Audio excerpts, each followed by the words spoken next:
ఆంధ్రప్రదేశ్ రాష్ట్ర AP NGO సంఘం మరి ఆదేశాల మేరకు రాష్ట్రంలో పనిచేస్తున్న మహిళా ఉద్యోగులందరి సమస్యలు కానీ లేకపోతే వాళ్ళకి కావాల్సిన పనిచేసే ప్రదేశాల్లో ఒక వాష్రూమ్ సమస్య అయితే ఉందో అట్లాగే పనిచేసే లైంగిక వేధింపులు కానీ ఎక్స్క్లూజివ్లీ మహిళా ఉద్యోగుల గురించి సమస్యల పట్ల మాత్రమే జిల్లాలన్నీ పర్యటించి వారి సమస్యలను తెలుసుకొని మరి మా రాష్ట్ర సంఘం ద్వారా మేము ప్రభుత్వానికి తెలియజేయడం గురించి జిల్లాలో బాగా తిరుగుతామండి. ఇప్పుడు మేము 5 జిల్లాలు కవర్ చేసాము.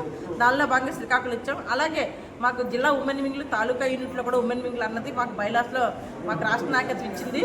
మరి ఆ ఉమెన్ వింగ్లు అందరినీ బలోపేతం చేసే దిశగా ప్రతి చోట ఉమెన్ వింగ్లు ఏర్పాటు చేయాలని, జిల్లాల్లో కూడా ఉమెన్ వింగ్లు ఏర్పాటు చేయాలని, మరి తద్వారా కామన్ మహిళ ఎవరైతే ఉద్యోగస్తులు ఉందో వాళ్ళ సమస్యలు వారి దగ్గర తీసుకొస్తే అవి ప్రభుత్వం దగ్గర తీసుకెళ్ళడానికి మధ్యలో వారధిగా పనిచేయడానికి మరి అన్ని జిల్లాలు మేము తిరిగి ఒక్కసారి వాళ్ళని చైతన్యవంతులుగా చేసి ఈ సంఘాల ఏర్పాట్లో మహిళా ఉద్యోగ సంఘం ఏర్పాట్లో కృషి చేయాలని భాగంగా మా రాష్ట్ర కార్యవర్గం ఆదేశాల అనుసారం మేము జిల్లాలు పర్యటిస్తామండి.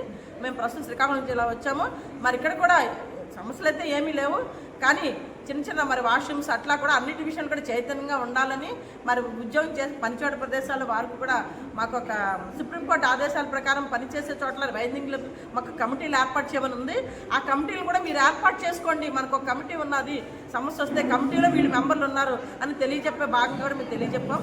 మరి మేము రాష్ట్రం అంతా పర్యటించి రాబోయే ఈసీ మీటింగ్లో మాకు కావాల్సిన డిమాండ్స్ విషయంలో ముఖ్యమంత్రి దృష్టి తీసుకెళ్లి దిశగా మరి రాష్ట్ర ప్రభుత్వం కూడా స్పందిస్తుందని మేము తెలియజేసుకుని ఇక్కడ శ్రీకాకుళం జిల్లా రావడం జరిగింది. మీ పేరు, మీ designation? Shrimati V Nirmala Kumari, chairperson APP state women wing. Shrimati P Madhavi, convener AP NGO women wing Vijayawada.